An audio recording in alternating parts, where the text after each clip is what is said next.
So let me just bring up some information from the Ecamm beta release documentation. In here you'll see that it adds support for playing WebM movies as animated overlays. So what's the fuss? Well, it's that, because we had the animated movie as well as sound. So if you want to then add sound to your animations that come in, which we've never really been able to do properly in other overlays, WebM offers you that option. Let's give you another example.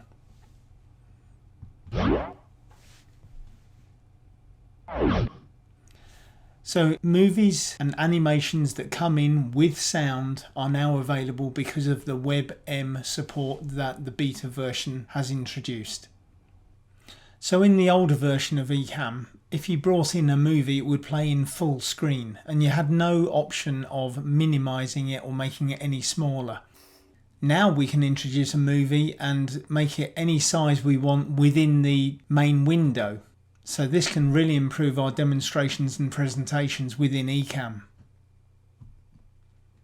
We've always been able to bring in animated graphics, but the addition of sound really makes a big difference and can keep your viewers much more entertained and engaged. As a simple graphic, even like this, helps. We can also imagine that now, because we've got overlays with sound, I might now be able to change my overlay. So for instance, I can bring in my 1-up overlay, and then if I want to change it to my 2-up overlay, it can be done with a little bit more pizzazz. Okay, so now I've got my animated overlay, it's sitting there. It was a WebM movie and I've got it fixed and stopped there now, so the surround around me is there permanently. And of course what I could do is simply loop a movie. The other thing that is obvious here is that WebM movies include transparency. So hopefully this will give you some ideas as to what sort of things you can do with a WebM file, including playing movies inside your own screen for presentational purposes, or to make it look as if you've got a screen on in the background, for instance, like a newsroom. So what if you want to create a WebM movie? Well, I'm going to show you the way that you can do it within Adobe Premiere Pro. I can show you that right now. There is a way that you should be able to download an extension from within the Adobe Creative Cloud ecosystem, but I and others have found that actually downloading the extension does not work. So instead, you can download the extension directly from the FNord website. You'll need to go to the download button. You can see just here there's a download Mac and a download Win area. Just click on the download area there. It will download a DMG file, which you see at the top. So the DMG file is this one here. And you double click that as you typically would any downloaded file, and that will open up a Premiere Pro package that you can then double click it to try to install it. I say try, and you'll see why. Because what happens then is Apple's security system jumps in and says that WebM Premiere package isn't identified because it's from an unidentified developer. I would say don't worry about that, but right now you're going to need to click on the OK button. So open up your System Preferences tab and go to the Security and Privacy window. In there, if you click the General tab, which I'll just highlight for you just here, you'll then be able to see that if you've done this immediately after you've tried to install that, it says allow apps downloaded from, and WebM Premiere package says it was blocked here. What you can do, of course, here is click on this Open Anyway, and that's what you should do.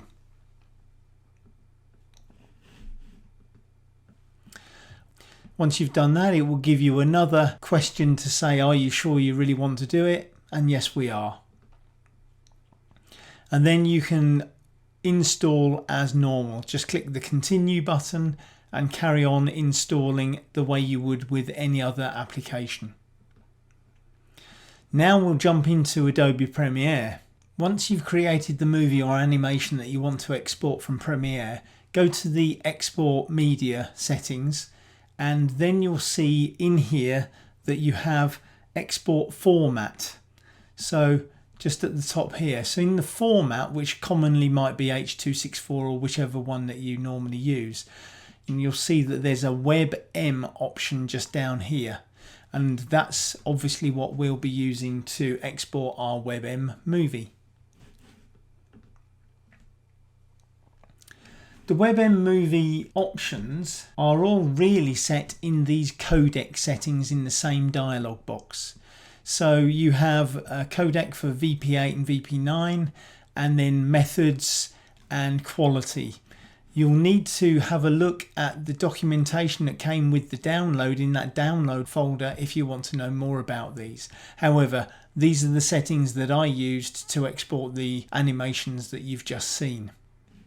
Interestingly though, I thought that we might need to use the 444 option to maintain transparency, but in fact I used the 420 and it was absolutely perfect. But you must remember that this include alpha channel section here.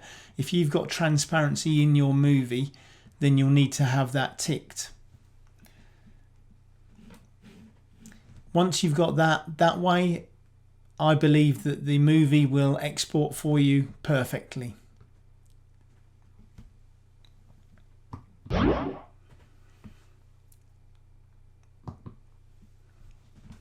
So now that you've seen those settings, one or two notes for you. The export of the animated WebM movie took about 3.5 minutes for just a 10-second clip.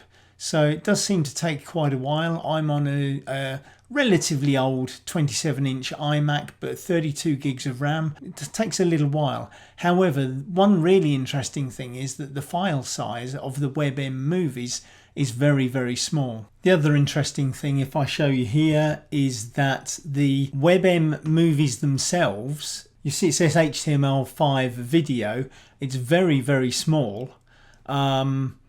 And there's always a sidecar file that seems to come along with it. I haven't used the sidecar file. It is there and may be of use if you are exporting it into some other programs. But you'll see that the HTML5 WebM movies are incredibly small, like 57 kilobytes. Of course, yes, these are just short graphics in my case, but they make very, very small file sizes. However, it does take quite a long time to code and encode those WebM movies. I hope you found this interesting and useful and has given you some pause for thought, giving you some good ideas as to how you might be able to use these WebM movies for animated graphics with sound. That's the really critical additional thing that they offer, and the fact that they are overlays in Ecamm means that you can simply resize them very, very easily. So I look forward to speaking to you soon and helping you in the future. Good luck and enjoy creating.